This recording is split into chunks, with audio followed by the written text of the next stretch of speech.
Isang mapagpalang araw po sa ating lahat. Kayo po ay nanonood at nakikinig ng Lovestruck Podcast where we discuss topics relevant to this generation at para po makatulong sa ating mga nakikinig. At narito po tayo ngayon para i-discuss ang isang napakahalagang topic na palagay ko makakatulong sa marami. No? Lalo na ngayon, ang daming toxic elements ang social media. At sa pagkakataong ito, magkakaroon po tayo ng isang guest na talagang sasabi kong expert sa bagay na ito.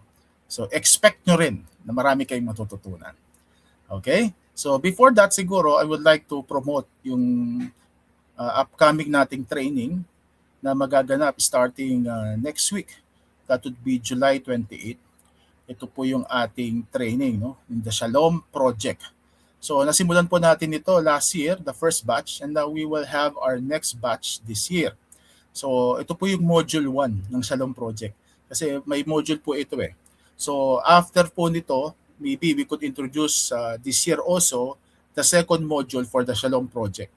No? And it would discuss counseling issues na maaring makatulong sa lahat ng ministers at sa lahat ng mga nakikipag-usap, nakikipag-interact sa mga kabataan. So we're so focused on the younger generation, 25 years old pababa, para mas matulungan natin ang susunod na henerasyon. So ano po ito? Ito po itatalakay sa 8 areas ng ating buhay that we need to develop, no, sa tulong ng Panginoon. So una-una, yung ating pagtingin sa sarili, our God-given nature, yung ating pananampalataya, how do we deal with our emotions, yung ating mga relasyon and social life, yung how do we think about things, no? Our intellect, and maging yung ating mga mission sa buhay, vocation, mission, and calling. At of course, hindi makakalimutan natin no, sa mga runner dyan, nagpipickleball, ating physical bodies, at of course, yung ating mga resources. So more than money, ano po ba yung pinagkatiwala sa atin ng Panginoon na dapat nating pagyamanin? So yan po ay mangyayari starting next week at July 27 pa po ang last day of registration. So that would be Monday. So learning fee po ay 1,000 pesos inclusive of materials, and if you can finish that, siguro isa lang ang absent, you have the certificate of completion. So you can visit Lovestruck Movement Facebook page para po sa detalye about this. Okay, so tatawagin ko na yung ating guest kasi ito matindi ito eh. Naging kaklase ko to sa Bible School at nang marinig ko yung report niya na ito, honestly, ito pong ipepresent niya sa inyo ay isang napakagandang presentation. So pasok na si Pastor Darwin. Okay, bago magsalita si Pastor Darwin, papakilala ko muna siya ha. So para at least may idea kayo. So siya po ay isa sa mga pastor ng Gospel Christian Center, o Christian Gospel Center. Papakilala niya po mamaya kung meron pa siya ibang detalye. At siya rin ay part-time faculty ng Phoebus College of Bible, teaching, I think, pastoral counseling.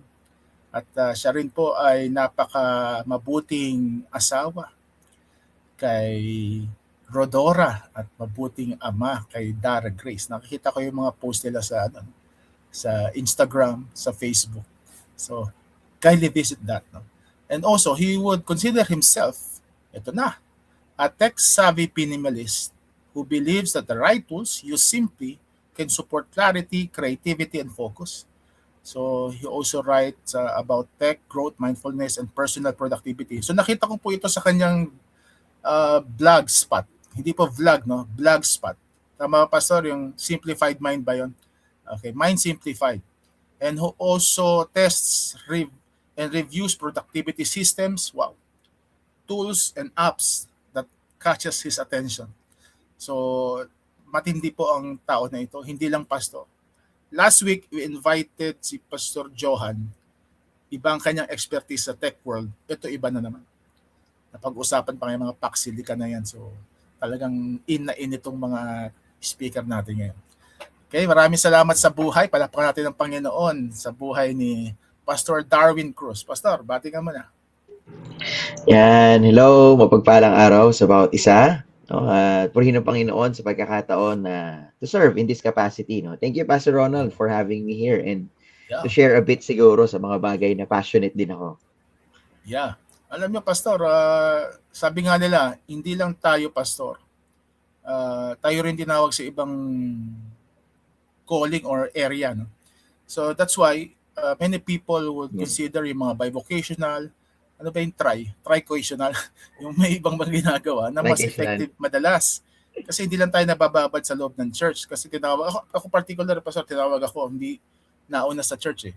Tinawag na ako, nasa academe na ako. So, well, Mm. may iba pa tayo ng ano no, ng mga pagkakatawag, pero lahat ito ang sentro dapat si Lord. Okay? Kaya ito na, Yes. Pastor, ang moment mo para pag-usapan natin ang ating topic, tech amuna. Tech amuna. Kasi masyado nang lumalalim yung engagement ng maraming tao on digital minimalism and social media hygiene. Without further ado, Pastor, I'll give you the floor. Okay? Ayan. Sige. Okay, maraming salamat, Pastor Ronald. Well, totoo po yun, no? Isa po sa mga usapin talaga ngayon, no? Lalo na, I think in the past week, no? May mga, siguro baka may matouch din tayong topic about this. Pero kung titingnan nga po natin, minsan may pagkakataon sa buhay natin na baka mamaya tayo po ay we are being consumed, no? At nagkakaroon din po ng problema yung atin pong way of relationship, no? Especially with regards sa social media. Yan, sandali na po check ko kung paano po ma-flash tong slide sa screen. Yan, sige. Maraming salamat, Pastor Ronald. Okay, so yun nga po, no? Bakit ba mahalaga tong digital minimalism na paksa? Well, kaya nga po yung siguro magandang pag-usapan po natin. Tayo ba ay namumuhay ng naayon sa kalooban ng Panginoon? O higit sa lahat, tayo ba ay nagiging intentional sa ating pakikipag-relate, especially with our relationship with technology?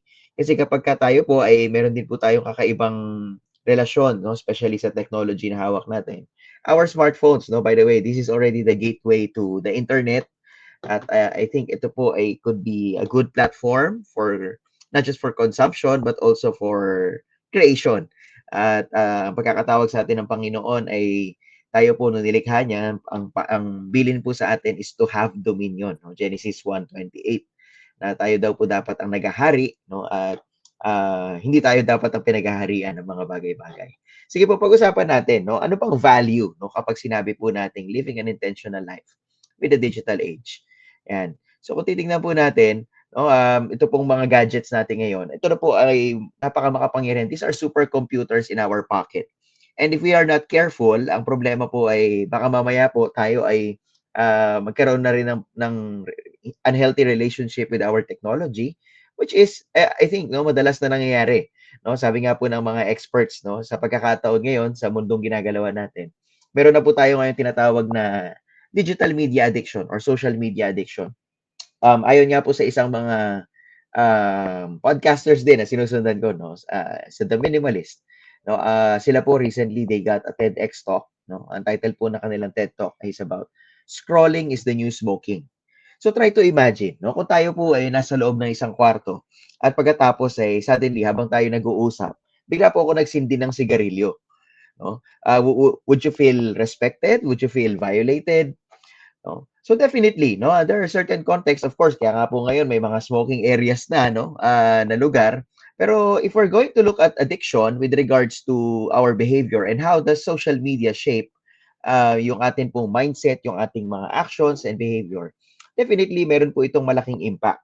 No, kaya nga po ngayon, kung titingnan natin, yung paggamit ng phone sa isang collective space, no, even public spaces, pag kayo po ay nagko-commute sa mga tren, sa bus, mapapansin po natin ngayon na parang ano na, no? Parang eto pong ginagalawan nating mundo, normal na lang, no? Na lahat nakayuko, lahat nakatingin doon, no? Instead of we are being, in awe of the true light, no? Yung ating glowing screen minsan ay nagiging hadlang na rin, no? Kung saan dapat po natin binibigay ang ating atensyon. So, ano ba yung digital minimalism? No? Actually, this is a book from Cal Newport. Ito po ay nilathala pa noong 2019. Ito na po ay isang filosofiya kung paano daw po gamitin yung technology ng akma, no, nang naaayon po sa ating values. No? So a philosophy of technology use which you focus your online time, no, on a small number of carefully selected and optimized activities. Ganda po na sinabi, no? Carefully selected, optimized activities that strongly supports what you value. then happily miss out on everything else. So meaning ang teknolohiya, hindi naman po yan masama. Pero kung hindi po natin 'to nagagamit, no, ng akma sa atin pong mga pagpapahalaga, no, kasi whenever we talk about values, ang akala po natin moral na lang yan, no, yung parang good moral character natin, no, even yung right conduct. Pero hindi po, ang values po kasi this deeply seated sa mga puso natin, no. Ito po yung mga bagay na pinapahalagahan natin. Sabi nga po ng Panginoon, where your treasure is, there your heart will be also. So similarly, gano'n din po yung ating relasyon, no, sa teknolohiya. May mga bagay na nakakatulong. Siguro ngayon po, pinapanood niyo po ito gamit po ang inyong mga smartphone sa social media platform ng Lovestruck. No? This is a technology use that probably supports your values. Pero kung tayo po minsan, we would get addicted to something that hindi naman talaga tumutulong or nakakasuporta sa mga bagay na pinapahalagahan natin, then maybe we could happily miss out on everything else. No? So paano po ba yung itsura nito? No? Paano ba natin makikita yung halaga ng pagbabawas? No? Siguro whenever we say digital minimalism, ay pagkakaroon nga po ng intention, no, na ayusin yung ating relasyon sa teknolohiya. So we could apply several techniques or siguro several frameworks such as the cost-benefit analysis. No? So ano ba yung mga natutulong nito? Are the people who we follow ay nakakatulong sa atin? No? Parang yun yan, no? Ito ba yung mga bagay na nag-support din sa value natin? Kapag po ba tinignan yung algorithm natin ngayon, kung kunwari ipibigay po natin sa ating mga mahal sa buhay, o kaya siguro sa mga pastors, kung kayo po ay mananampalataya din na nakikinig, no? So kung tayo rin, ipaihahan ba natin yung atin pong algorithm, yung search box ng Instagram mo, tsaka ng Facebook mo, willing ka bang ipakita yan sa iba? Kung tayo po yung mahihiya, maybe there's something wrong already with our relationship with social media. No? So maybe a question to ask yun nga, is this the best way to use, no, a certain application, certain technology? Bakit? Kasi kung hindi po yan akma, then maybe meron pong misaligned na pagpapahalaga sa mga bagay na activities, no, together with the activities involved in our um, digital world, no? So paano ba natin 'to mai-implement sa buhay natin? So there are three things po, no, siguro gusto ko pong bigyan ng pansin, no, sa araw po na ito ay una yun nga, bakit mahalaga 'to, no? So that, no, yung how to, it will only follow kasi alam niyo po marami naman na pong technique diyan. Maybe mapag-usapan po natin mamaya, no? So bakit ba mahalaga 'to na kailangan po nating maging intentional sa pagpili po ng mga ginagamit nating tools, even including our social media, no? Paano po ba natin 'to gagamitin ng mas may intention? Nang tayo po yung nasusunod, no, na hindi po tayo alipin din ng mga gadget na ito. No? So number one is this, safety, security, and privacy. No? So safety and security. Sige, pag-usapan po natin.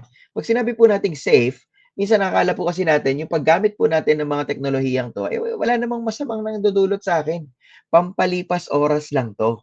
No? But in reality, kung titingnan po natin, no, according nga sa isang documentary, no, I'm not sure if this is still in Netflix, pero meron pong documentary na tinatawag na The Social Dilemma. Dito rin po pinakita kung paano talaga yung mga tao from the Silicon Valley, of course sila Mark Zuckerberg, no, even Google, no, Apple and Amazon, yan po yung mga big giants, no, tech giants po natin. Somehow, yung tinatawag po nating algorithm, it's already shaping who we are.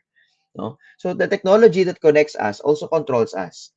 Paano po 'yan? For example, no, alam niyo po ba yung mga smartphone natin, it's always listening and looking at us, no? Yung front camera, no, front camera po ng phone ninyo, minsan kapag hindi po tayo maingat, may mga na-allow po tayong permission, no, na ganun din. It also captures, no, yung algorithm natin. When you say algorithm, kada scroll niyo po diyan, bawat picture na nag-stop ka, or nag-scroll ka, no, tapos nag-stop ka doon for 2 seconds, na-capture po ng algorithm na mahalaga para sa iyo tong tinitignan mong larawan, no? So, pwedeng kung puro tinitingnan natin puro sapatos, magugulat na lang tayo. Puro advertisement ay makikita po natin puro sapatos.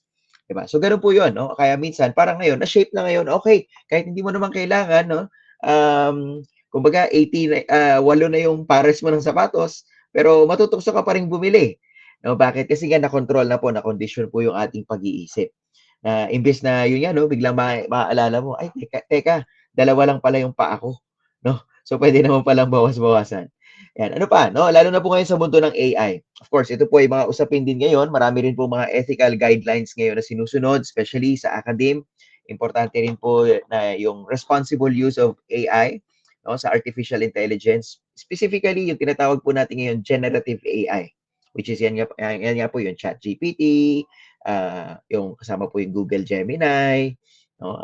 Even ano po ngayon, yung bago, yung Claude, no? Yung Claude is ginagamit na po ngayon sa tinatawag nilang vibe coding, no? Na nakakagawa na sila ng software just by simply prompting an AI, no? Na kahit na hindi sila mag-aral ng degree na related po sa information technology, computer science, and something relevant.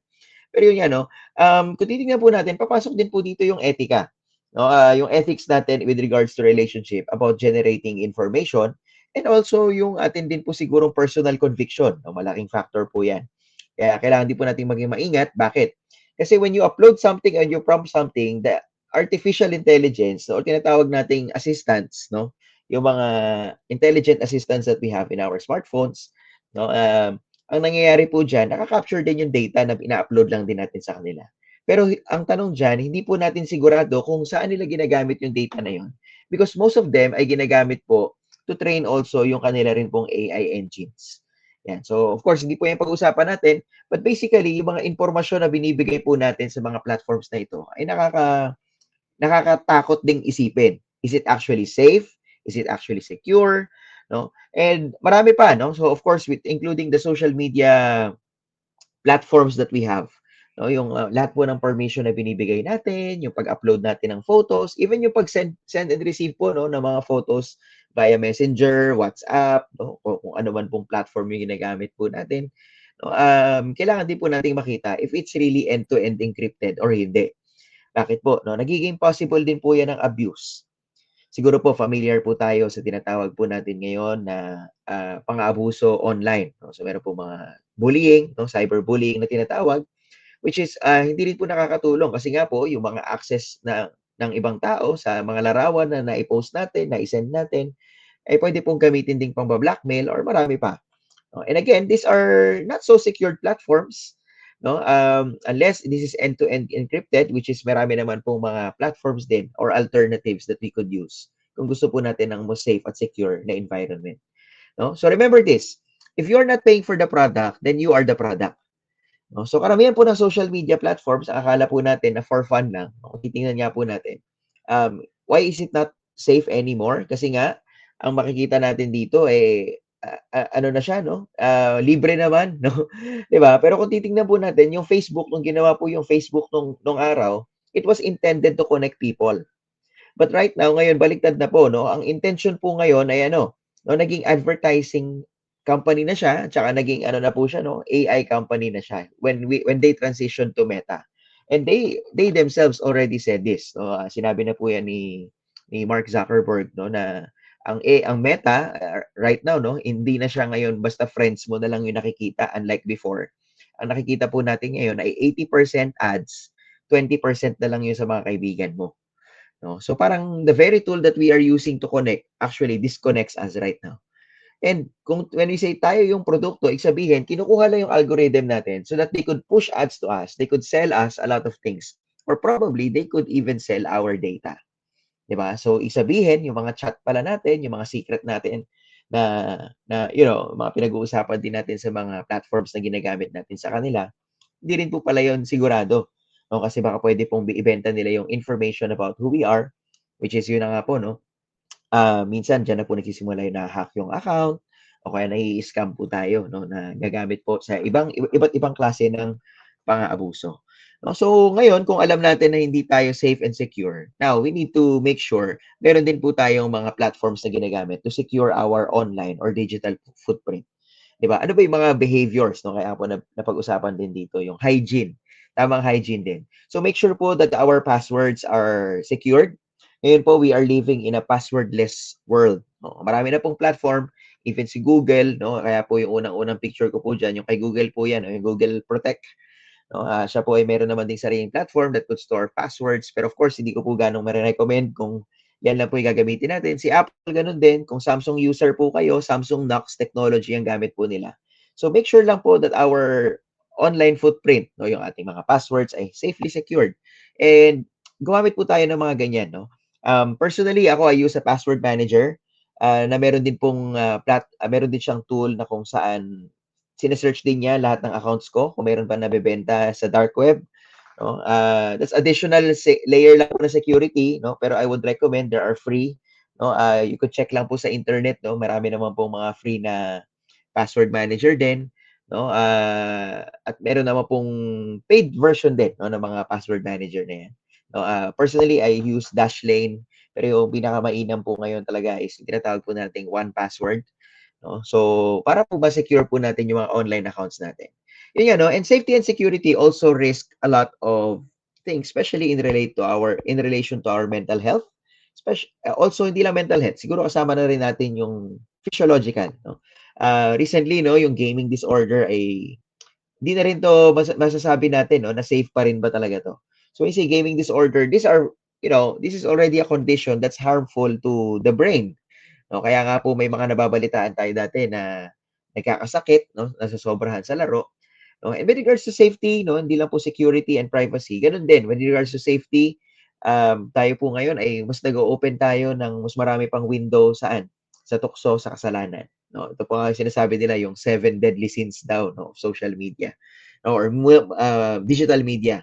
And minsan yun yan, no, dati okay ka naman, pero yun yan, no, kakatingin mo, kaka-scroll mo gano'n, envy, no, 'di ba, para sabihin mo, okay naman tayo dati, no? Tapos bigla nakita mo yung post ng mga kabarkada mo, kaklase mo dati, mga ka-batchmate mo, bakit sila parang successful na, no? Ta's bakit sila ano, nakapag-ano na 'no, vitamin C, 'no, nakapagdagat na sila, 'no? Tapos biglang titingin ka sa partner mo, sa asawa mo, kaya siguro sa "Yan kasi tamad-tamad niyo, tingnan niyo, 'no, hindi pa tayo makaalis dito," 'no?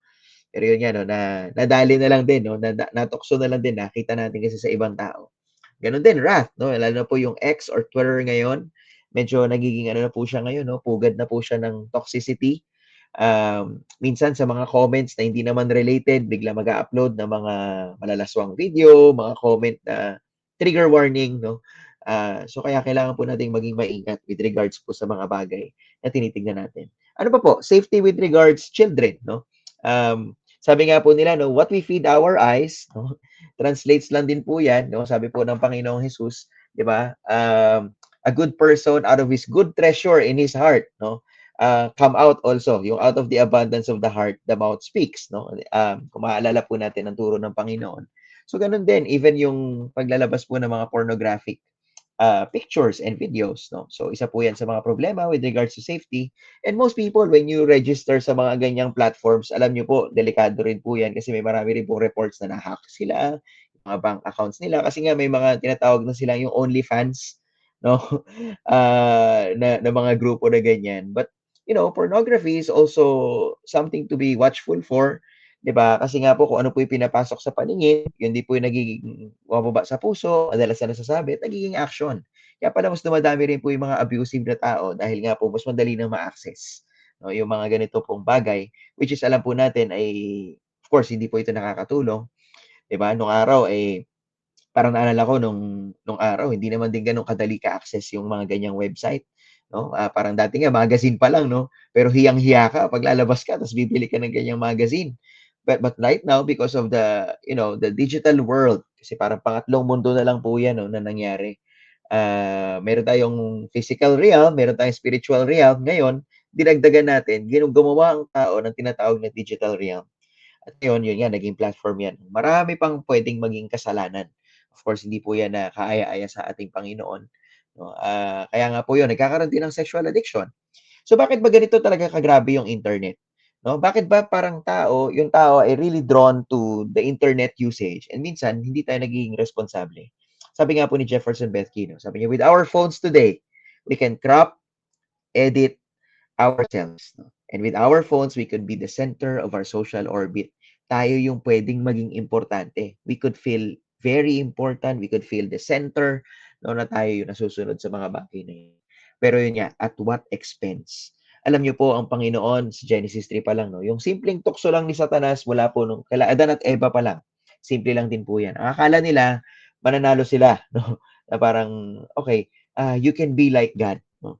And most people are like that. No? Ang attention po kasi lagi natin is always drawn to becoming the center of the universe, center of our own world, no? Or social orbit. But unfortunately, yun nga yung tukso rin naman po ng kaaway sa atin. No? Na kailangan natin maging kagaya ng Diyos. But in reality, bakit ba natin kailangan maging kagaya ng Diyos kung tayo naman ay kasama natin ng Diyos palagi sa buhay natin sa pamamagitan ng tamang relasyon sa ating Panginoong Jesus? Something to think about. No? So, I hope na tayo po maiwasan natin yan. Bakit? At what expense? At the trade of your own personal data? No? Okay lang mag-post ka ng ganyan? No? Okay lang ba na mag-engage ka sa ganitong activities? At the expense of what? Because if you're not paying for the product, you are the product. O kaya po yung danger po ng social media ay kailangan din po nating bantayan. No, yung mga ina-upload po natin, no? Wala naman po masama po sa paggamit po niyan. Kami po ay nandirito rin sa platform na yan. Pero kung hindi po tayo magiging responsable at maingat, of course, we might be trading our personal safety and security. Pero saan nga ba talaga tayo tunay na pwedeng maging safe and secure and private? Lagi po nating tatandaan, no, na tayo po ay makakahanap lang naman talaga ng safety and security. No, lalo na yung security ng identity. Ako po personally, isa po yan sa mga topic din na passionate ako, no? Yung secured identity sa Panginoon. Hindi mo kailangan ikumpara yung sarili mo. Bakit? Because alam niyo po sa paningin ng Panginoon, tayo po ang pinaka-importante. Bakit? Kasi binigay po niya ang pinaka-importante sa Kanya, no? Para po sa ating lahat. Binigay niya ang Kanyang sariling buhay para sa atin. No? Nang sa gayon, maramdaman natin at maranasan natin yung pagmamahal niya. Na tayo ang apple of the eye, no, ng Panginoon. He could hide us in the shadow of His wings. No? So I hope tayo po, no, let's keep our online lives safe and secure. Pangalawa, no, importante rin po yung atin pong superior autonomy. Bakit po? No, sa mundo pong ginagalawan natin, especially sa digital world, magandang itanong, tayo ba ngayon ay gumagamit talaga ng technology or tayo na yung ginagamit ng teknolohiya? No? Magandang pag-isipan, kagaya po niyan. No? Baka mamaya nagiging alipin po tayo. Di ba? Nagsimula kang mag-scroll, umaga pa lang. No? Natapos ka mag-scroll, graduate na yung anak mo. De, biro lang po. Pero yun nga, no, minsan, ano po yung nangyayari, no, nagiging alipin tayo nito, we get addicted. Sabi nga po ng mga experts, no, kapag ka tayo daw po, we have 2 hours and 37 minutes, no, approximately like that average, ng screen time sa social media alone. No? When you say social media, kasama na dyan yung Instagram, TikTok, Facebook, yung YouTube, di ko po ma-consider kasi medyo hindi siya ganun, no? Slash lang siya, no? Hindi siya fully social, no? By nature. Pero kung titingnan nga natin, no, parang kung doon pa lang sa mga binanggit ko pong platform ay lumalagpas 2 oras yung paggamit natin, imaginein po ninyo, no, kaya 3 hours na lang. Sa loob ng 3 hours na yon, kung times 7 sa isang linggo, may 21 hours ka na ginugulang na pinapanood mo yung buhay ng ibang tao. Pero yung 21 hours na yon, nakakapanood mo ng buhay ng ibang tao, hindi ka nabubuhay. No, patay tayo noon, no? Yung 3 hours na 'yon. Imagine kung i-compound po natin sa loob pa ng isang buwan. Di pala 3 hours. Yun yan, no? 3 days or 4 days of our waking life each month, patay tayo. No, we're busy watching the lives of other people and what? No, at what expense? No, kinuha pa yung data mo, minsan baka ma-hack ka pa, may risk pa 'yan. 'Di ba? Pero yun nga, no, tayo ba talaga gumagamit pa ng technology? Baka ginagamit na lang tayo, no, para po yung algorithm nila. 'Di ba? So who is really in control? Pag pinag-usapan po yung control, may ilang aspeto po tayong pag-uusapan. Di ba? Una, ito, who is in control of your time? Yan nga po yung binanggit ko ngayon. No? Kung tayo po yung addicted, and if you're going to check your screen time, para po magkaroon po tayo ng mindfulness, no? Maging mindful po tayo sa amount of screen time na meron tayo. Yan. Pwede nyo po yung i-check. Kung iPhone po yung gamit nyo, ang tawag po dyan screen time, nasa settings lang yan. Kung Google po yung gamit nyo, or Android, no? Meron po tayong tinatawag na digital well-being. And you could also see kung yung ano po, yung screen time po na meron tayo. 'Di ba? So, see who is really in control of our time. Tayo pa rin po ba ang nasusunod sa oras na gusto natin? Sabi nga po ni Dr. Ali Abdal, no, meron siyang tinatawag na the myth of I don't have time. No? But in reality, kapag sinabi po natin kasing time, alam niyo po, ito po ay constant. No? Ako personally, hindi po ako naniniwala sa time management. Bakit? You cannot manage time kasi po 24 hours lang 'yan. But we manage the events that we have in the time given for us. No? Let's say for example, look at these people, no? Sila Mark Zuckerberg, tsaka sila may-ari ng Microsoft, no? CEO rather, no? Tim Cook, no? Even Tesla. Kung titingnan po natin, these tech giants also, no? They also have 24 hours a day. Or maybe we could call them very successful CEOs. 'Di ba? If they're very busy individuals, no, yung halaga ng oras nila sobrang invaluable, no, for them to attend a certain meeting. But what's the difference po nila kaysa sa atin? No, kung pare-parehas naman po tayong may 24 hours, ibig sabihin may mali po tayong paggamit ng panahon talaga natin.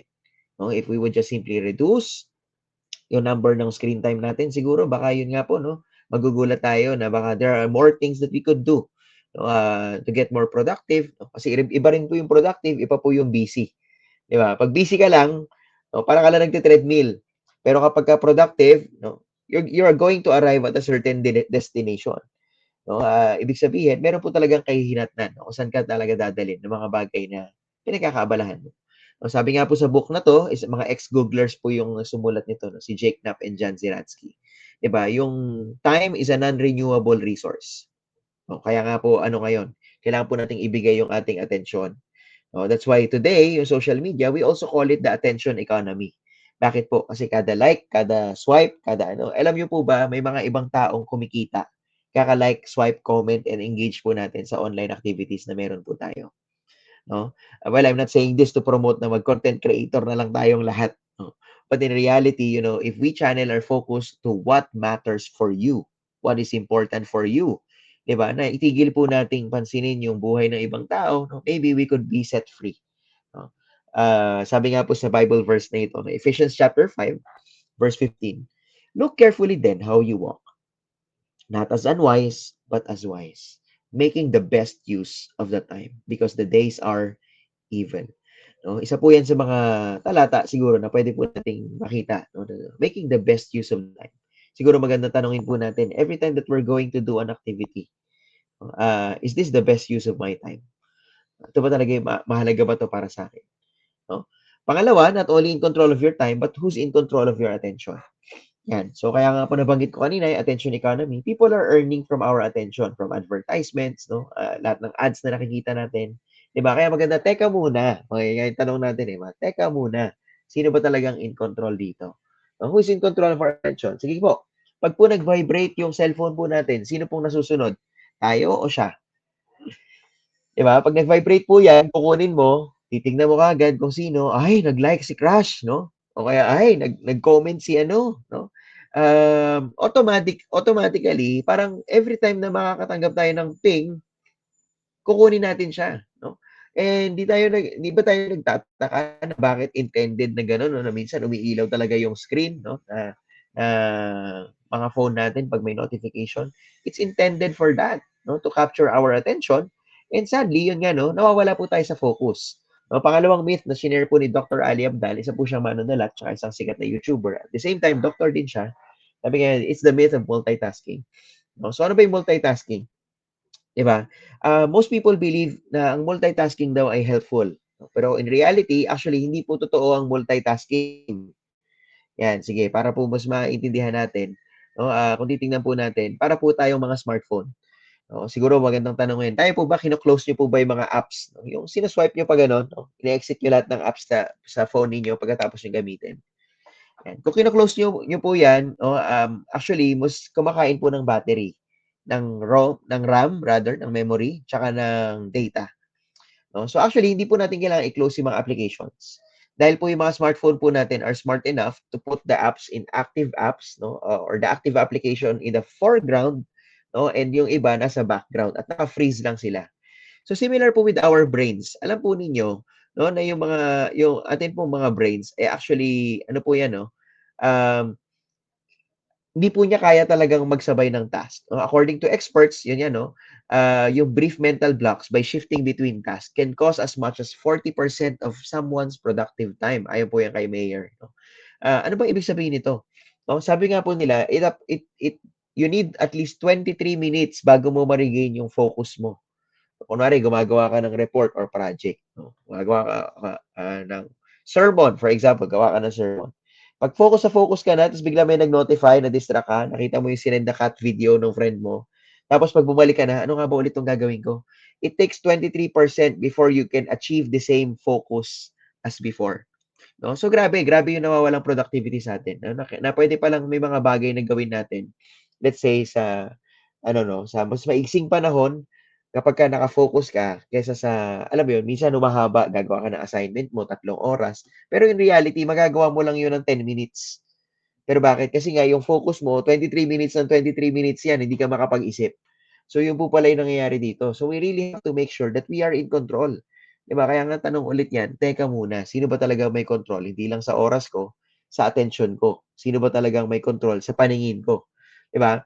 O, pangatlo, ito rin, who is in control of your money? Diba? Teka muna, who is in control of the money that we have? Tayo pa rin ba talaga ang nasusunod? Or pag dumating yung sale, pag dumating yung sale na meron tayo, ano mangyayari, no? Ay, naka-sale, no? Naalala ko dati tuloy, no? May kakilala po akong ganyan, no? Na bagong kasal po kami noon. Sabi niya sa akin, Darwin, meron ka na bang kawali? Sabi ko, oh, opo, meron na po akong kawali. Ay, ganun ba? Kasi bibigyan sana kita. Bakit po? No? Eh, 4 na yung kawali ko. Itong isa kasi, pang-5 na to. No? Nakabalot pa. No? Sayang naman. Eh, bakit niyo po binili? Eh, naka-sale eh. No? Grabe, no? Alam niyo po ba, intended po yan, yun nga, yung mga shopping application sa phone natin. It's actually tracking also our background activity, no, sa mga smartphone natin.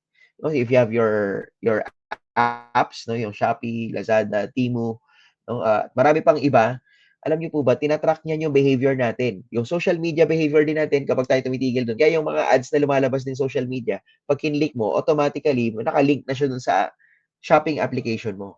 No, bakit? Kasi nga, yun yung nangyayari dyan. Who is really in control of our money? That if we continuously feed our eyes, no, yun nga, no? Sabi nga po ng Panginoon din, maging maingat tayo because the eye is the lamp of the body. No? Yan daw po yan. This is the window of our soul. So kung yan po i-feed natin na feed ng envy, ng wala ka niyan, di ba? Parang dati okay ka naman, kompleto ka naman, pero dahil nakita mo yung ads, feeling mo kulang ka. Di ba? So yun po yung nangyayari ngayon. Who's really in control of our money? Tayo pa rin ba ang nasusunod? Or nagiging alipin na po tayo ng salapi? Or perhaps nagiging alipin na tayo ng mga shopping applications or ads? Di ba? So titingnan natin yan po mga events na ganyan. Talagang tinataon nila every month na may sale. Of course, again, hindi po tayo nega-star dito, no? Pwede po natin gamitin 'tong mga applications na 'to, yung mga promo nila, yung mga sale nila, kung magiging intentional ka sa technology use mo.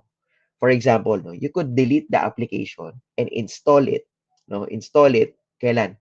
O kapag ka 8/8 na ulit, August 8 na ulit. Kaya bago mag-August 8, add to cart mo muna. Bakit? Kasi po para hindi ka makakatanggap ng notification, no, na, uy, di mo naman kailangan tong ano, panibagong ballpen na sobrang ganda, no, na pag sinulat mo, eh, parang makaka-perfect ka sa exam. Hindi naman ganun eh, no? So wala kang notification, you're not bombarded with information, but you have control on what you want to pay for. No? So kagaya niyan, Black Friday. Nangyayari po ito sa ibang bansa, 'di ba? That greed is now becoming the new no, the new norm. Nag-aagawan sa mga bagay na hindi naman talaga kailangan, pero dahil naka-sale ay binibili nila. So kaya nga teka muna, who is in control of our money? Oh. And tandaan nga po natin, money is a great servant, but it is a poor or a bad master. Sabi nga po ni Francis Bacon. Diba? So, kailangan po natin maging wais, mga kapatid. Huwag po tayo magpaalipin. Sabi nga po sa Matthew 6:24, no one can serve two masters at the same time. No, ano daw? For either one, no, he will hate the one and love the other. Or he will be devoted to the one and despise the other. You can serve God and money. No, alam niyo po ang Panginoong Hesus, mas marami pa po siyang turo patungkol po sa pera, pag-ibig sa salapi. Bakit? Kasi ayan po yung number one na kaaway ng Diyos, no, sa puso po ng tao. And I think, no, kaya nga po siguro kung dadalhin din natin sa mas malawak na context, kaya kung titingnan po tayo sa mga nangyayari sa mundo natin ngayon, it's always dominated by greed. Pero yun nga, no, kung tayo po ay attuned, we are in control, hindi po natin, hindi po tayo basta-basta maaalipin ng mga bagay na yan. So kaya magandang tanungin po natin sa sarili, teka muna, are we mindful? Puno lang ba yung isip mo ng mga bagay-bagay ng clutter na yan? Napagit po ni Pastor Ronald kanina yung simplified mind. Ako I personally write about mindfulness, no? Mindfulness and productivity. Kasi nga, baka mamaya yung mental clarity ang kailangan po natin. Klaro ba yung isip mo? No? Are you mindful or mindful of the things that you buy, on the things where you pay your attention to, of the things also where you spend your time? Because if we are mindful, remember this, tayo po ang may autonomy sa buhay natin. Sabi nga po ni Blaise Pascual, all of humanity's problem stems from man's inability to sit quietly in a room alone.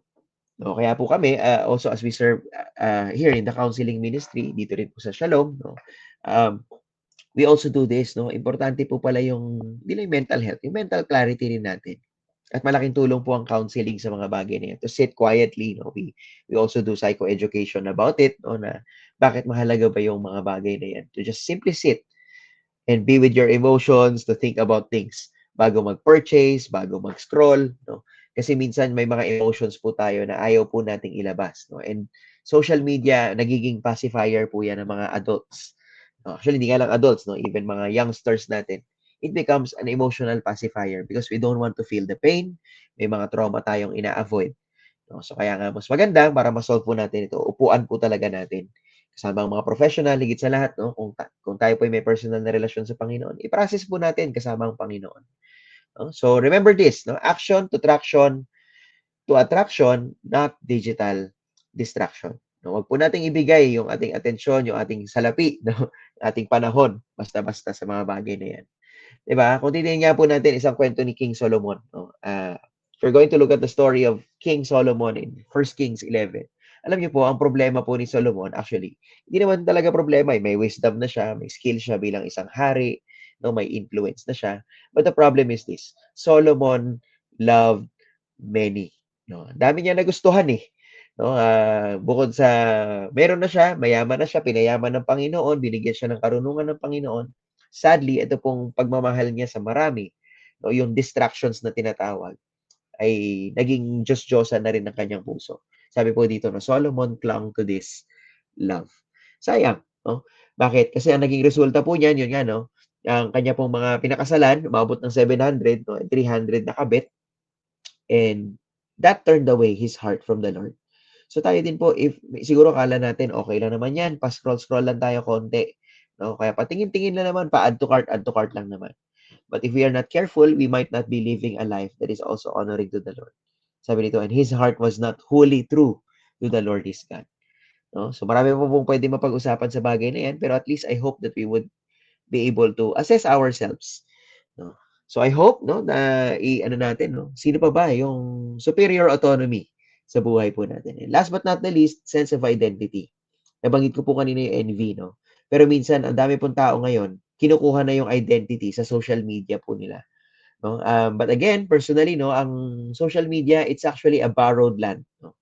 Kapag nagsarado po yan, lahat po ng mga ininvest din natin dito, masasayang. No? Pero kung titingnan nga natin, ganoon din yung value rin natin, yung sa dami ng likes mo ba kukunin yung value mo, 'di ba? Sa dami ng comment o kaya sa engagement or kaya parang naiinggit ka ba sa iba. No, nagkaroon po tayo ng maling ano no, false savior, no? Pag nagkataon po sa ganun sa buhay natin. So where do we get our identity? Do we really get it from the digital realm? Yun yan, no? Parang minsan, imbis na adult tayo, no, lumalabas yung ating mga childish side, no? O kaya minsan siguro yung mga ibang karakter na hindi natin pinapakita basta-basta, nagbabalat tayo at hindi tayo nagiging totoo sa sarili natin. Ano pong danger nito? No? Potentially, pwede rin yung ano, no, mag-lead yan sa mga mas marami pang problema. No? Dahil you don't want to face your reality, you live in a digital world, minsan nagiging reality mo yung digital at yung totoong buhay, nawawala na. 'Di ba? Minsan tingin ka ng tingin ng bundok, gusto mo, ganda naman ito, nature. 'Di ba? Tapos kung sa Antipolo ka naman nakatira, edi punta ka na doon, no? 'Di ba? Kung sa Rizal ka naman nakatira, punta ka na doon, lakaran mo na, puntahan mo na, mag-hiking ka na, maglakad-lakad ka na, magpunta ka sa park, 'di ba? Okay, like ka ng like ng picture ng ano, no, ng mga mahal mo sa buhay, ng pamangkin mo, punta ka na lang, no? Which is more valuable? Yun nga eh. Is it really the relationship or yung like natin? Pero ganoon din, sa identity natin, kung tayo hindi tayo magiging maingat, tayo po, social media would shape our identity. Sabi nga po dito sa Psalm 115 verse 4 to 8. Their idols are silver and gold, the work of human hands. They have mouths but do not speak, eyes but do not see, they have ears but do not hear, noses but do not smell. They have hands but do not feel, feet but do not walk, and they do not make a sound from their throat. Diba? At ano daw? Those who make them become like them, so do all who trust in them. 'Di ba? So kung tayo po, no, siguro in simpler terms, sabi nga po ni Tony Rink sa kanyang libro, no, about gano'n din, no, 10 things, no, or 12 things na paano tayo naaalipin ng ating phone, no, how our phone is changing us. We are becoming like what we like. No? We are becoming like what we like. So kung sino fina-follow mo, madalas naging ganun ka na. Kung sino, kaya 'di ba minsan kung kaka-scroll mo rin, lagi mo nakikita 'to, lagi kang galit, 'di ba? No? Yun nga no, minsan nagkakaproblema. Yun nga no, we need to audit also our current, 'di ba? Kailangan nating i-evaluate, nasaan ba ako ngayon sa buhay ko, no? Importante rin 'yan as we audit kung nasaan tayo, we can also audit kung ano rin, no, kung ah, ano ba yung sitwasyon natin ngayon, yung relationship natin sa digital media. Kasi kung tayo po ay nananatiling biktima lamang, no, ng kung ano yung fini-feed sa content natin, 'di ba? Yung rage, no, madalas rage yung factor na tinatapo ng ibang tao sa atin, yung mga content creators, they know how to pick our emotions, no. Even nga po recently, yun nga, no, kailangan nating i-audit din yung mga tinitingnan natin and evaluate also our hearts. Recently, mayroong content creator na, yun nga, no, nag-release siya ng, or nag-promote, no, na isang gambling platform, no, online gambling platform. But, yun nga, no, kung titingnan natin mabuti, susuriin natin mabuti, actually, yung engagements niya, yung comment, like, and share, sabi niya, comment your favorite iPhone color kasi mamimigay daw siya ng free iPhone. Just like, share, and subscribe yata doon sa isang online gambling platform. Pero ano nangyayari, no? Nangyayari po ngayon, siya naman talaga yung totoong kumita, no? Sa number of engagements pa lang, tapos kung in-sponsoran pa siya, it doesn't matter, no? Pero yun nga, kailangan nating i-audit din yung ating pong personal values with regard sa mga bagay na gano'n. 'Di ba? Minsan nakiki-comment ka pa, no? Kaya, oh, gusto ko yan, gusto ko yan. But again, yun nga, if we measure our identity, no, sa mga bagay na makamundo, somehow, maapektuhan po talaga ang ating pong values. No? Kaya we need to audit kung nasan tayo. Ito na nga, no? Alam niyo po ba, no? Kung titingnan po natin, imbis na tayo yung nasa sway ng social media, maganda sana tayo yung maging ganito. No? Alam niyo po ba that 39%, ito, according to sa isang research, no, mga many years na po ito, siguro mga 5 to 6 years ago na po ito, no, yung study na ito. So, technology that our teens use on average. Digital screen time is devoted to passive consumption. Ilan daw? 39%. Interactive content, paglalaro, pagbabrowse sa mga active website, interactive websites, 25%. Communication, chat, video call, Snapchats, and so on, 26%. 'Di ba? Other stuff, paggamit ng technology, 7%, iba. Siguro kasama na yung banking, kasama na yung GCash, no? Pero sabi po dito, 3% lang daw talaga yung gumagamit ng technology for writing, for coding, for songwriting, digital arts, no? Pag-edit ng video, ng music. Konti lang talaga yung nag-create or nag-add value. Kaya nga po kung titingnan po natin, sana no, bilang mga individuals no, na nagsasabing gusto natin ng sense of identity, I hope that we would get creative. Diba? Wag po natin i-aspire na tayo po ay consumers lamang po ng social media or consumers lamang po tayo ng mga fini-feed sa atin ng ibang tao. Maganda isipin po natin na tayo po ay may kakayahan din po to create. So what value can you add or create? No, of course, kailangan din po nating linawin no, na baka mamaya magdagdag lang tayo sa digital noise. No? So kaya isipin muna nating mabuti para sa akin ba talaga to? No? And pangalawa, yun din, when you say get creative with the content that we do, no? Actually, yan, for example, yung ginagawa po natin ngayon, this is an online platform wherein we created a space wherein we could talk about these pressing issues, especially nga po sa mga growing teenagers natin, no? Especially sa lahat po ng nare-reach no, ng Love Struck movement, Love Struck podcast. Bakit po? Nang sa gayon, tayo rin po, mas ma-anchor po tayo sa ating pananampalataya. Higit sa lahat, matuto po tayo no, ng akmang pamumuhay na higit sa lahat, nakakalugod din po sa Panginoon. I remember there's a creative nga po dati. No? Pandemic pa po ito. No? Imbis na siya ay nagko-consume lang, no? He started sharing TikTok contents no? Na kung saan, a daily dose of faith. Alam ko po marami na po ngayon yan. May mga influencers na rin tayo. May mga artista na rin. No? At grateful po tayo na ginagamit ng Panginoon yung mga online ministry na ito. So I hope tayo ganun din, no, na pwede pala natin gamitin din yung social media platform. We can redeem it, no, na hindi lang po yung mga content na toxic, 'di ba, na puro na lang tungkol sa politics, no. Ngayon nga po, pati mga magkakaibigan, nagsasulian ng kandila, magkakamag-anak, hindi na nagpapansinan, dahil lang din sa social media, no, as they express their political beliefs. So I hope, again, we could assess the values that we have, but instead, we could create content that really anchors us to the true hope that we have. 'Di ba?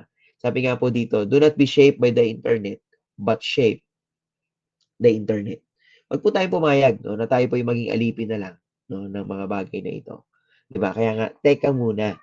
isipin muna natin, tayo ba talaga ay nag-a-add value o tayo ay nagko-consume lang, no, ng content ng iba? Or perhaps, sometimes it could also be digital garbage na lang din because it does not add value to us dahil hindi po yan align sa values na meron tayo.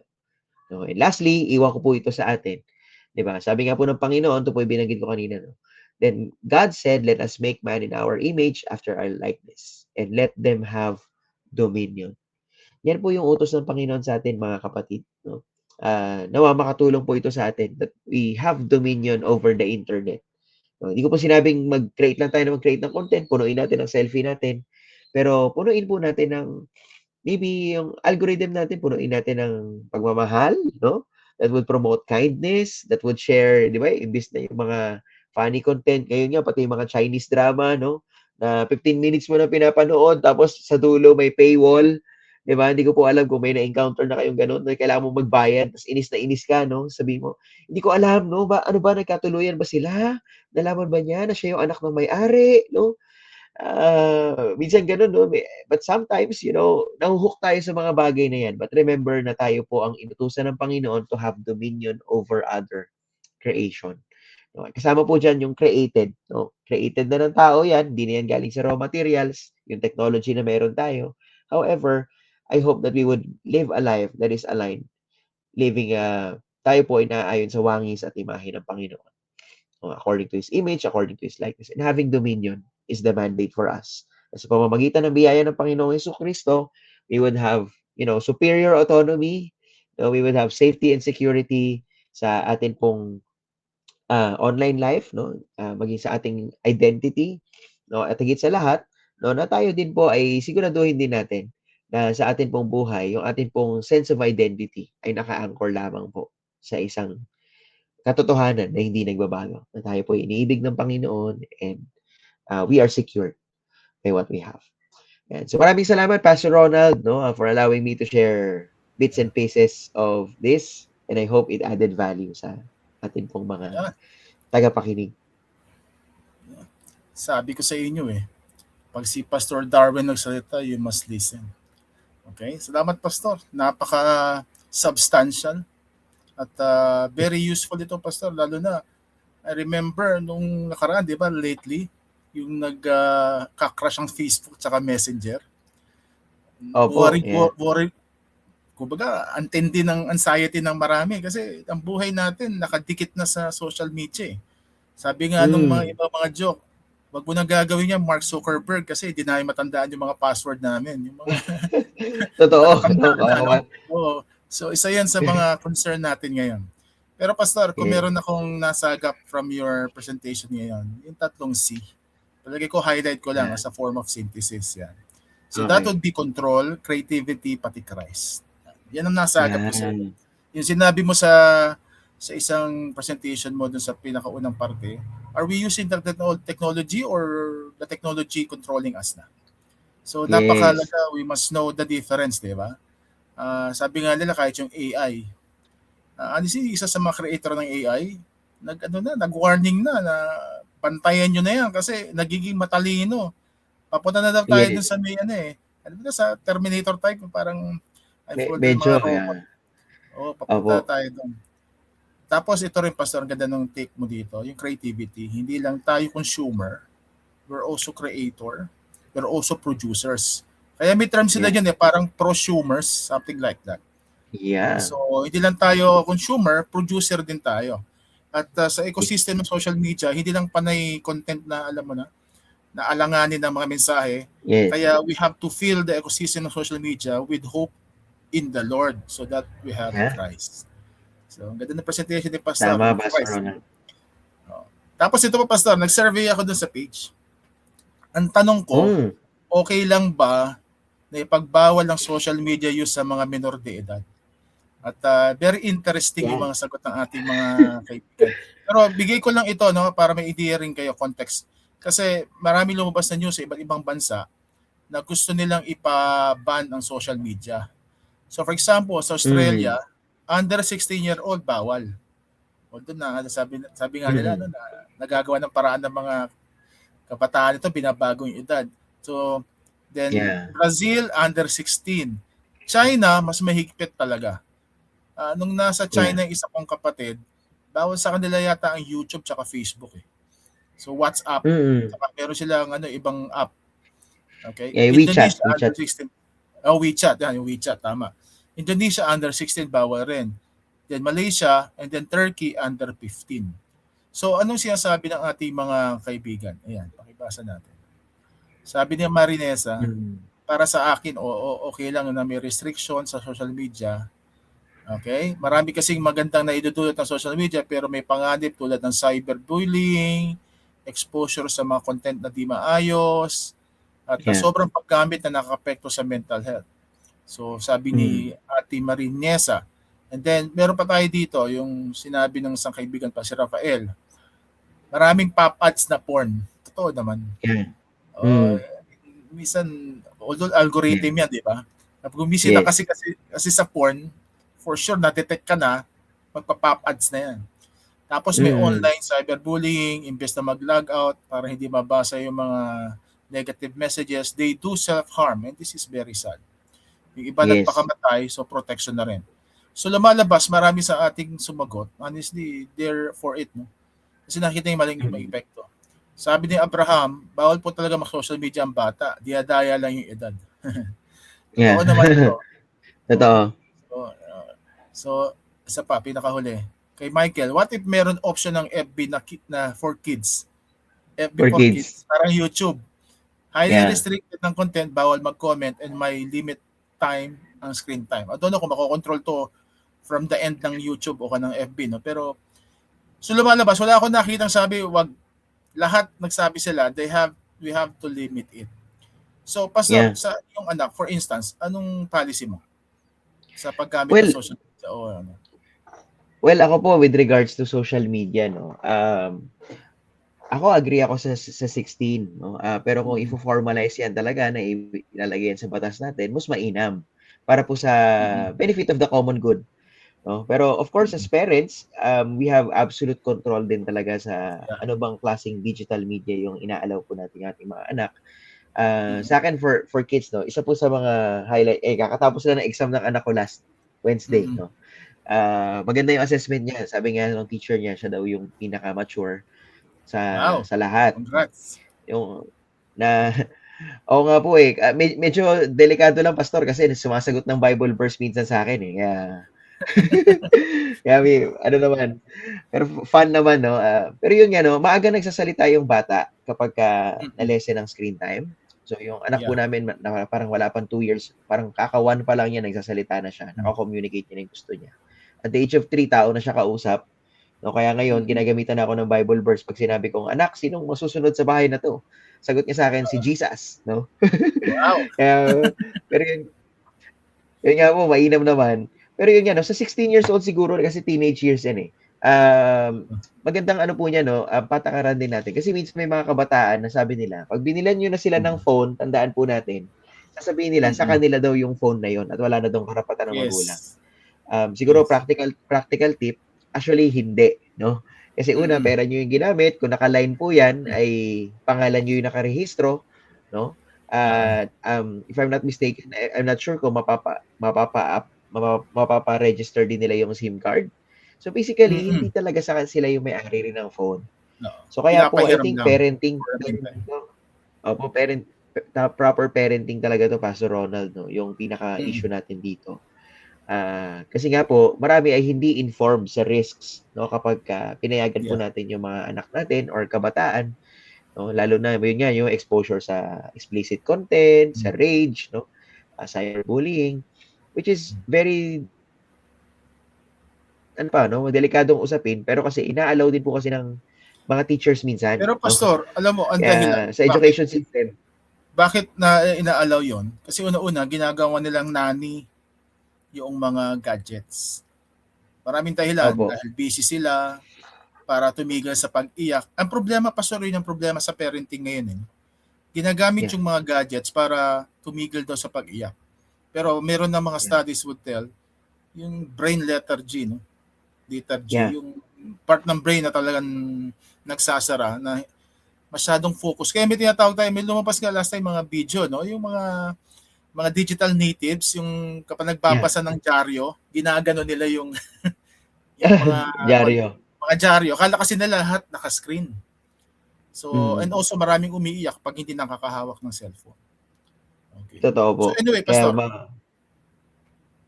Sige, Pastor. totoo po yun. Kaya parang nabubuo yung maling behavior kasi nga nagiging pacifier, no, yung digital media. Yeah. Okay, Pastor. Siguro may ilang tayo mga tanong dito. I hope you can shed light on this. Di ba? When it comes to mga toxic contents, Yeah. personality, social media, the basic din to because it touches on our Christian life, no? Okay lang bang mag-unfollow daw, mag-unfriend o mag-block? Anong justification? Ano yung mga ano guidelines mo diyan? Okay. With regards po sa pag-unfollow, mag-unfriend or mag-block, of course, let's take it with a grain of salt, no? Kasi kung yung nanay mo yan ang i-block mo or i-unfriend mo nang wala kayong malalim na relasyon at wala kang paliwanag, medyo ibang usapan po yon kasi familial yung relationship. However, no, kagaya po ng nabanggit ko kanina, no, ang maganda pong makita natin dito ay ang ano po kasi, no, ang social media ay isa lang po siyang pseudo platform, no? Hindi po siya totoong mundo, no?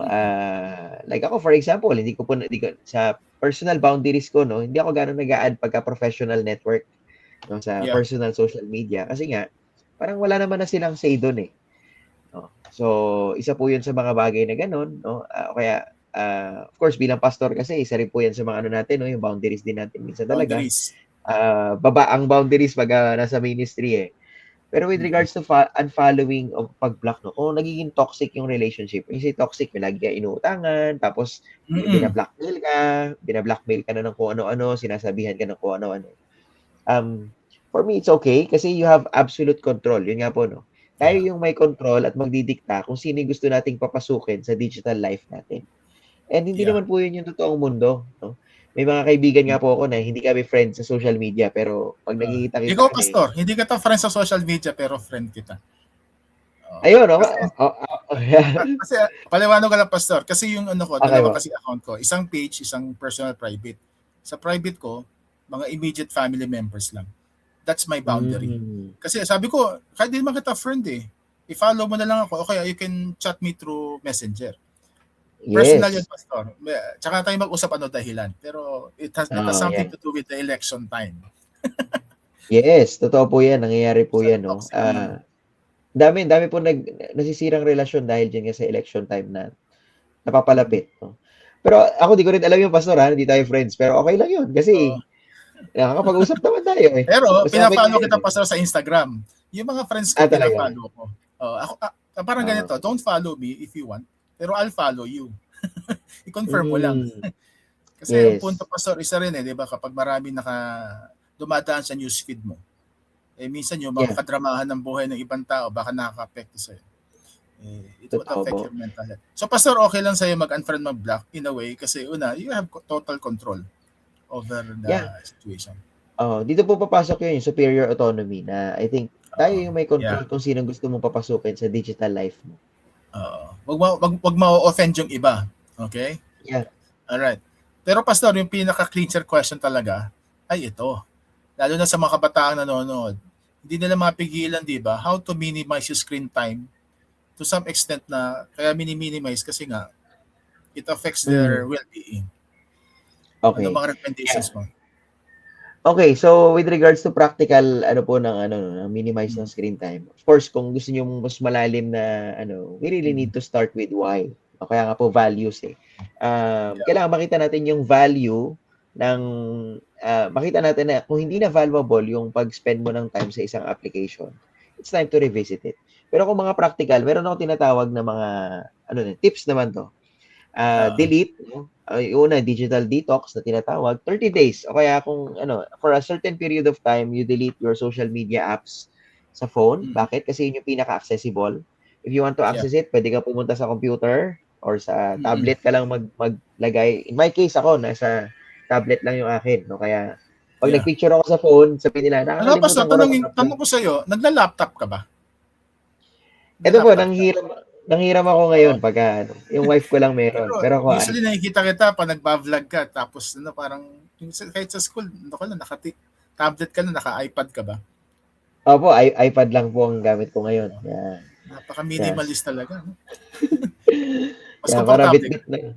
Mas komportable na po ako, nasanay na rin for several years, no? Okay. Okay naman. Yeah. Mm-mm. So yun, meron nga yung, balikan po tayo natin, Pastor. Landlining, so siguro iwan nyo lang yung Yeah. phone nyo lagi sa isang area, no? Sa chart, Yeah. i-charge nyo lang siya, kaya iwan nyo lang sa drawer, para it doesn't follow you sa CR, it doesn't follow you sa kitchen. Tapos pag gagamitin mo, punta ka lang doon. Sabi nga ni Charles Duhigg, no, at saka ni James Clear, when we're establishing habits, no, or Yeah. removing, actually hindi nga removing, replacing habits, you add Mm-mm. friction kapag ka gusto mong i-minimize, no, yung habit na yun. Mm-mm. No? So, for example, yan, yung chips, no? Yung chips, pwede mo ilagay sa tokador na mataas. Tapos yung mga banana, Oo. tsaka mga prutas, lagay mo sa lamesa. Para di mo agad makuha. Yes. So, sa phone natin, Pastor, pwede rin yun. Iwan natin sa isang lugar. No? Tapos, kapag gagamitin mo, punta ka doon. Kasi landline naman dati, naka-wire talaga yung phones natin eh. Yes, oo. Taga pupunta ka Kaya dun pwede. sa sala at kung saan man nandun yung landline. Yes. So, parang nandun ka lang lagi kung gagamitin mo. Para makangawit ka, nakatayo ka lang. Mas maganda nga kung sa kitchen, kung may saksakan yung kitchen Itali mo. na rin, Pastor, yung ano. Pwede itali na rin yung cellphone. I-leash. Pwede naman, pwede. Dati, Pastor, may ginawa pa ako dyan. Nilalagay ko sa drawer, tapos binibigay ko yung susi. Sinususiyan ko sa drawer. Tapos bibigay ko Matindi, sa wife. Nung nagsisimula ako sa discovery na to, kasi ako din, naging biktima ako nito, Pastor. Naging alipin ka ng digital media. So, ano naman, may mga practical na bagay na pwedeng gawin. No? Oo. Yeah. Okay. Pastor, yung sa pagtulog, what do you do? Yan. Di ba usually, Okay. di ba the blue light ng anong epekto? Yes. Totoo yun, no? Yung pagtulog, kapag yung tayo po ay nag-scroll pa rin or nanonood gamit yung mga glowing screens na meron tayo, no? Yung circadian rhythm na tinatawag natin sa ating pagtulog, yung brain natin na nakikita niya na ano daw, no? Na gising pa tayo kasi nga Yes. umaga pa. Kasi may ilaw pa siya nakikita. So, I advise, no, kung yun nga po, kung pwede yung gawin yung phone ay ilagay sa ibang kwarto, no? Naka-ringer naman para kung may emergency talaga kayong ano. Pero wala naman po siguro tayo in-expect na emergency at ayaw nating mag-wish na may emergency tayo. So, at least maririnig natin kung kinakailangan may tatawag. Pero yun nga, no, maganda ilayo natin, no? Kasi, yun din, may mga EMF din na tinatawag, no? Yung mga mga signal, no, na nakaka-apekto rin sa ating quality of sleep, sa brain natin. So, kailangan po natin ding no. At siguro ng friction or distance yung paggamit ng phone, lalo na po sa gabi. Kasi nga po, it affects our sleep greatly. Yeah. Okay. Pastor, mahabang usapin ito. I know, kung magsiseminar ka nito, kulang ang isang araw, no? Pero at least our Labstrack followers would have an idea on how to have social media control and how to minimize yung toxic effects ng paggamit ng SOCMED. Pero Pastor, last question ko sa iyo. Kung ikaw iimbitahan, yan, magsalita sa kanilang mga organization churches, where do we contact you? How can we contact you? Okay, so meron naman po akong social media handles pa rin. Siguro Instagram na lang yung pinaka alam ko nag-exist yata ako. So at Darwin Cruz 20. So pero kung interested kayo mag-subscribe sa mga sinusulat ko. So nasa Medium ako, isa siyang writing platform. So you could look for, type nyo lang Darwin Cruz sa Google. Tapos makikita nyo lang naman doon yung Medium. Doon ko po sinusulat din yung mga ganyan. Intentional living using technology. About productivity rin yan. Okay, mga ka-Labstrack, follow this man. He's the authoritative figure pagdating sa ano. Wala kasi ako nakita pa sa circle ko na gumagawa nito maliban sa'yo. In full honesty. At malaking tulong ka sa ating mga constituents na mga nakikinig na talagang into social media, and we're living really in a digital generation. And of course, pastor ka. At we always end with our session with a prayer. Can you pray for our listeners at least ma-deal kung meron mga parte ng kanilang buhay na kailangan iayos with regard to the topic? Can you lead us into prayer, Pastor Darwin? Sure. Sige po, tayong lahat ay pumikit. Manalangin tayo. Let's pray. Maraming Diyos na dakila sa lahat. Salamat, Lord, sa platform na ito. Alam namin, Lord, that you are our greatest redeemer. And you even redeem these platforms. Gaya po nito, people may be listening through social media handles ng Lovestruck Movement. Salamat sa pag-bless nyo rito. At dalangin po namin ay makatulong pa po ito sa marami pong individuals na mas makilala ka at mamuhay ng naayon sa inyong kalooban. Panginoon, dalangin po namin sa mga nakapakinig sa araw na ito. Lord, we pray that kung meron man po ilan sa amin na nag-i-struggle or perhaps nag-iisip kung paano makakalaya sa digital media addiction, we pray, Lord, that may you release them. Naniniwala po kami ng ang inyo pong kapangyarihan ay sapat. Ang biyaya po ninyo ay sapat. Gumamit po kayo ng various channels, may it be in this natural means, discovery nila kung ano yung harmful effects nito. So, nang sa gayon, sila mismo magkaroon din ng desisyon na ilayo po ang kanilang sarili sa mga bagay po na ito. Lord, kung meron man po sa amin din suffering from cyberbullying or perhaps nasaktan dahil po sa maling paggamit ng mga social media platforms na ito, we just pray, Lord, for your healing for them. At dalangin po namin, Panginoon, na ito pong pagkakataong to ay magkaroon din ng mga bigger realization to have a healthy relationship sa amin pong technology na meron ngayon. Kung isa po sa amin, I pray, Lord, na at mga nakapakinig po ngayon ay magkaroon din ng insight on how to have a healthy relationship with the technology that we have. Pagpalain niyo po ang bawat isa sa amin at makita namin yung value na yung tools or yung digital tools that we have could be a platform of blessing and also it could also be a platform that is detrimental to our health. So Lord, I pray na magkaroon kami ng ganong pangunawa na gamitin po namin ng akma to really have dominion as we anchor ourselves, Lord, in Christ. We know, Lord, that you are in absolute control, kaya kami rin po ay may kakayahan din to have control, to be creative also, to express the creativity na binigay po ninyo sa amin. Alam po namin na kayo ang pinaka mainam na creator. So Lord, we just pray that as your children, as image bearers of God, we can also co-create with you things that promotes kindness, things that promote love, things that promote hope, and Lord, not just rage, not just greed, Lord. So Lord, dalangin namin, kami po yung maging vessel din ninyo to be a blessing in these social media platforms as well. Maraming salamat po muli. May you bless each and every one of us. Salamat din po kay Pastor Ronald for sharing this sa marami pang tao and sa buong Lovestruck Movement. May you continue to bless yung ministry. Pinagkatiwala po ninyo sa kanila. Maraming salamat po. We honor you and bless you. Ito po ang aming dalangin sa pangalan ni Jesus. Amen and amen. That's Pastor Darwin na isa sa mga expert natin on how to, paano ba sasabihin ko, Pastor? Paano i-sanitize? Sanitize, yeah. Ayusin yung detoxify yung ating social media life. Okay? So mga ka-Lovestruck, we would see each other again next week for another interesting topic. Kindly follow the Lovestruck Movement Facebook page. At kung meron po kayong mga tanong, pwede nyo kaming i-message sa page na ito o kaya send us an email sa lovestruckmovement@gmail.com.